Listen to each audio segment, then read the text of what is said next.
Hi, this is Mahendra, founder of family fruit bowl. So ఈ family fruit bowl start చేయడానికి main reason ఏంటంటే మా wife and మా పాప. మా వైఫ్ డైలీ లేవగానే ఆఫీస్కి వెళ్ళిపోతుంది అండ్ మా పాప డైలీ లేవగానే ప్లే స్కూల్కి వెళ్ళిపోతారు. సో వీళ్ళిద్దరికీ ఫ్రూట్స్ అంటే చాలా ఇష్టం. సో వీళ్ళిద్దరి ఫ్రూట్స్ కట్ చేసుకోవడానికి టైం లేదు. సో నాకు టైం ఉండదు అంతా. సో ఈ టైంలో నేను ఏమైనా ఫ్రూట్ బౌల్ ఆప్షన్స్ ఉన్నాయా, ఏమైనా ఫ్రూట్స్ ఇలా కట్ చేసి ఇచ్చే ఆప్షన్స్ ఏమైనా ఉన్నాయా అని నేను సెట్ చేశాను. నాకేమీ గూగుల్లో ఎక్కడ కనిపించలేదు ఆప్షన్స్ ఉన్నట్టు. సో ఆ టైంలో నాకు ఒక ఐడియా వచ్చింది. మనకే కాదు, మనలాగా అవసరం వచ్చిన వాళ్ళు చాలామంది ఉంటారు. ప్రెగ్నెంట్ లేడీస్ ఉంటారు, ఇలా ఐటీ ఎంప్లాయీస్ ఉంటారు, స్కూల్ పిల్లలు ఉంటారు. సో మనం స్టార్ట్ చేస్తే ఎలా ఉంటుందన్న ఐడియాలో నేను ఫ్యామిలీ ఫ్రూట్ బౌల్ స్టార్ట్ చేశాను.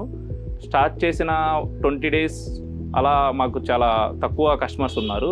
నుంచి మాకు వచ్చిన రిఫరల్స్ ద్వారా మంచిగా గ్రోత్ వచ్చింది, సక్సెస్ఫుల్గా రన్ అవుతుంది. On time delivery and free home delivery provide చేస్తున్నాము. మన family fruit bowl monthly subscription కోసం DM చేయండి ఆర్ బయోలో ఉన్న నెంబర్కి కాల్ చేయండి. Thank you.